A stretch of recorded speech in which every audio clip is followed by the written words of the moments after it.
Blake, you were also telling me that this main card should not be overlooked for this Saturday. Do you have any Yes, highlights of it that you want to discuss? yes, I do. There's a few fights on this main card that I think are almost must watches. Really, if you're an MMA nerd like ourselves. Uh, Especially so you, we'll big yeah time nerd. we'll start at the bottom here. Okay. So there's six fights on this main card, which is awesome. I love that. It's plenty of action. Uh, Eric Anders starts off the main card against Gerald. Jeez, I'm sorry, dude. Mearshart. Oh, last name short. That's unfortunate. Eric Anders, that guy, he's kind of had an up and down career so far, but he is so much fun to watch. This guy goes out for the finish every single time. He's trying to just blast people. I mean, he KO'd Rafael Natal back in 2017. That's kind of what got him a stage. Okay. He had that boring fight against Elias Theodoro, which you can't blame him for. That's a point fighter. Yeah. Uh, and then that's when his rough stretch kind of took over with him getting, KO'd by Tiago and then KO'd by Khalil Roundtree. Tiago Santos, that would be, who, as you guys know, had just fought John Jones at Mm-hmm. light heavyweight. Uh, and so yeah, so Anders started at middleweight, moved up to light heavyweight, fought Tiago Santos, got knocked out, fought Khalil Roundtree to a decision. That was a hell of a fight. I mean, and then now just recently he knocked out another guy in Mohaya, Vincius Mohaya, which was a crazy knockout. I mean, he looks like he broke that dude's jaw. Yeah. So That I'm was really excited brutal. to see what this guy does. Yep. Maybe Uh, next fight in the card, maybe between Matt Frevola and Luis Pena, also yep, known Matt Frabola. as Violent Bob Ross, one of my newest favorite fighters. Did you watch the Ultimate Fighter that he was featured on? I watched the highlights on YouTube that UFC put out. That was a pretty decent season. That was a pretty damn decent season. Luis Pena ended up getting injured his first fight. He was beating the shit out of some guy. I can't remember his name. Um, and ended up breaking. I think he broke one of the bones in his feet, and so he basically got put on ice for the whole show. And then they saw how much talent he had, and everyone was talking about him the whole season. And so they brought him in for that card Damn. that they have, in July, the Yeah. International Fight Week, and it happened to be the tough finale card too. It was like back to back, and he, didn't disappoint again. Goes out and knocks. I think his name was like Ricky Smolin or something out, and just beats the shit out of that guy. This guy, he puts on a show. I think he's only gotten beat once so far Yes, since he being in is the 7 and UFC. 1. His opponent's also standing at 7-1-1. Yeah, this should be a good fight. I'm excited for this one. This is going to be either you're taking a step up or you're taking a step down. So it's a lot on the line here for these guys. They're kind of at the same, unranked kind of spot. They're Yeah, kind of vying for this is position to, potentially to to see get who into can the challenge. rankings. Exactly. That's gonna open the door for a top 15 guy. For them to call it a top 15. Whoever wins that fight, and if it's in the more impressive of fashion it's won in, he's gonna be able to have his pick at lightweight. Mm-hmm. And he's interesting. I think he's what 6'3", 6'1", something 6'2". 6'2", yes. Um, and that's huge for a lightweight. Right? He's to give us some reference. His promo Matt Frevola is only 5'8" with a 71-inch reach advantage, where Luis Pena, Violent Bob Ross, is 6'2" with a 75 reach. Yep. I think that's going to be a big key to the fight right there, keeping him at his range and just picking him apart. I agree. What's the next kind of fight you're looking forward to on this card? Mackenzie Dern. She is hot. Uh, that Hey, was this card's not very filled with them. professional of If we're me. being real, man. But What do you mean professional? she's Like this show is professional. The fuck? right. We're not getting paid. I can say whatever I want. Oh, at least not yet. Anyone Yeah. want to hit us up? I'll throw in a few advertisements. Yeah. I'll sell out for Sponsor. money without in an instant. Just give me free Taco Bell. That's all I need. Dog, just give me money. I'm a college student. You know the struggle. You give me money, I'll promote you. I don't care. So this Mackenzie Dern woman, she is a Brazilian jiu-jitsu specialist. Ooh. She's one of those specialists that she's a shark, and if you go in her water, you're gonna get eaten, big time. But she's also a little bit of a liability on the feet. She's been pieced up a little bit by some no names. She's took quite a while off. I don't think she's fought since really last year. Mm. I think one of her other fights got canceled Okay. for some reason. I can't remember exactly what she was going through. Doesn't matter. But Still 7-0. she's been on ice for a while now. So this is going to be nice to see her come back, see if she can get another win Think and she still propel has her it? propel her into getting a better fight lined up. I'd like Yep. to see her fight some better competition because I've never heard of Amanda Ribas. I'm no offense to her or any of her fans, but I'll. I've never heard of her. Yeah, let's put a little respect on Amanda. She is 7-1. But of course, especially I don't know her, but that's not saying much. Blake, if you don't know her, that's kind of saying something. Yeah, I mean, I watch every single card. Don't remember. No. This guy is a freak when it comes to watching UFC. It's impressive. I respect it. I'm addicted, dude. Don't enable me.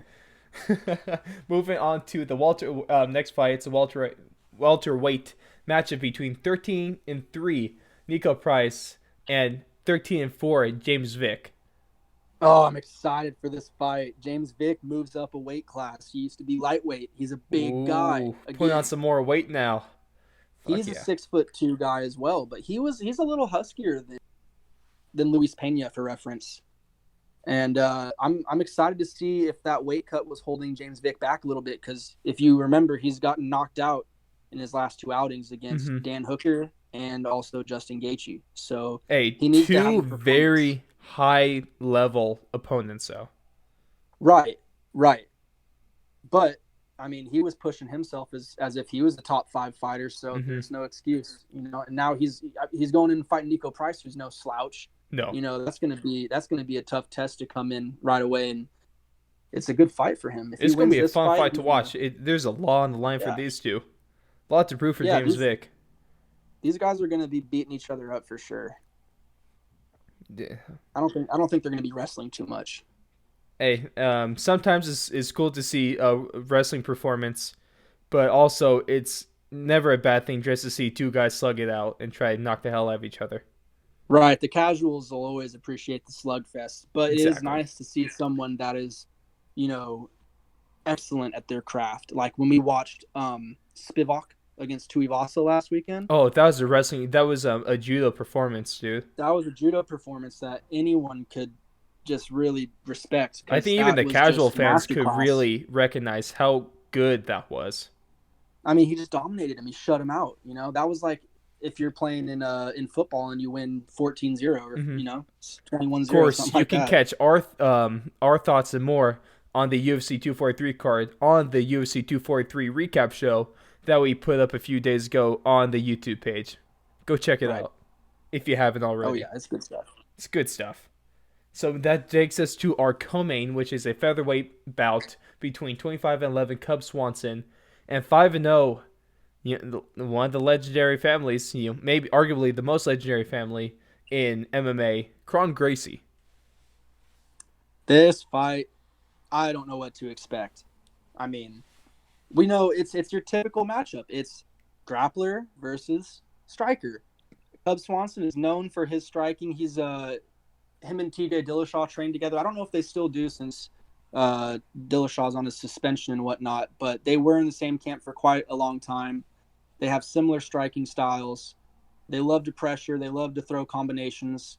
And Kron Gracie, he is a legend in the making in Brazilian Jiu-Jitsu. I mean, this guy goes out there to Abu Dhabi, and he doesn't just beat people. He doesn't just beat them by points or decisions or anything like that. He finishes them. He submits them in competition, in jiu-jitsu competitions. And he's going against like Gary Tonin. He's going against all these crazy good guys that, it's quite the accomplishment for this man. He's probably one of the best living jiu-jitsu practitioners right now. Yep. if anyone knows anything about MMA, and that is that the Gracie family is ridiculous when it comes to BJJ. Of course, the winner of UFC 1 was which Gracie was that?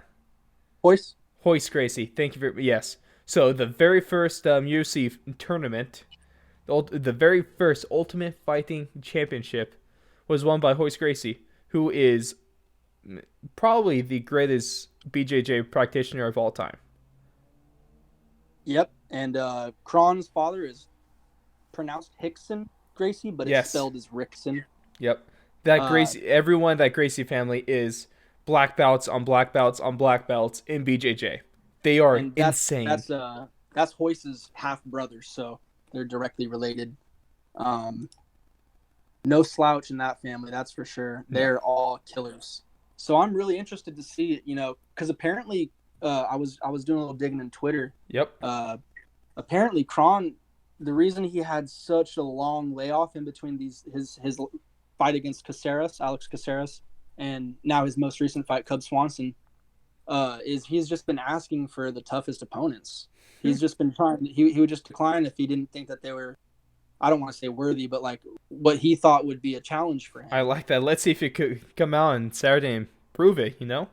Yeah, because I'm interested to see, like, has your striking improved? He does train a lot with the Diaz brothers, specifically Nate. Him and Nate are very, very We close. all know those guys, if they can do one thing, they strike. Yeah, so I'm sure he won't be a fish out of water, so to say. Yep. But I'm very interested to see if Cub puts the pressure on him quick, and how Kron's going to get him to the ground and submit him. I like it. So we covered Because the controversy regarding the main event, but yes, assuming that it happens, what is your breakdown of this fight? And also, let me get a prediction. I think Michelle is a little too small. Michelle Watterson is a little too small for Joanna. I think that her striking is not up to the level of Joanna's. I like that she has a little bit more in her toolbox. She has like those crazy karate taekwondo kicks. But Joanna is just, she's got that champion mindset. She's going to come out there and she's going to put the pressure on, and she's going to work Michelle. She is going to be in her face, make it a boxing match. She's not scared of any takedowns. I don't even think Michelle would want to take her down. That would be the only way I could see Michelle really winning this fight, is if she put everything together and went to try and outpoint her almost. I don't see Michelle finishing Joanna. I see Joanna finishing Michelle in 2 rounds. 2 rounds. You guys heard it here. Blake's official prediction is Joanna over Watterson via submission TKO. TKO in round 2. That's bold. I'll take Joanna in Michelle's round face 3. is going to look like very bloody. Very Blade. You tell me something earlier? Mom champ. Yeah, I want that to be put to rest. I'm done hearing about mom champ. Michelle Watterson is not going to be the mom champ. The only champ I could realistically see who is a parent is of course dad champ Cowboy Cerrone. Yeah, you can call him anything you want. That guy is a stud. The Michelle, goat.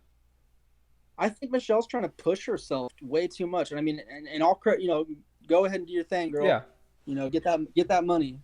But I don't see her as a top 5 fighter. I mean, Rose Namajunas smoked her. Yep. Right now, Joanna is ranked 5 in the strawweight, and Michelle is ranked number 7 in the strawweight.